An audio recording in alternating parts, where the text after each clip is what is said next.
Čítanie zo svätého Evanjelia podľa Matúša. K Ježišovi pristúpila matka Zebedejových synov so svojimi synmi, poklonila sa a o čo si ho prosila.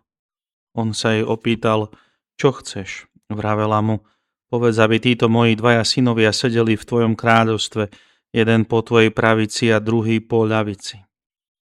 Ježiš odpovedal, neviete, čo žiadate. Môžete piť kalich, ktorý mám ja piť? Oni mu vraveli, môžeme.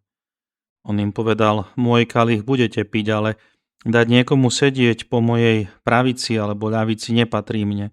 To dostanú tí, ktorým to pripravil môj otec. Keď to počuli ostatní 10, namrzeli sa na oboch bratov. Ježiš ich zavolal k sebe a povedal, viete, že vládcovia národov panujú nad nimi a mocnári im dávajú cítiť svoju moc. Medzi vami to tak nebude.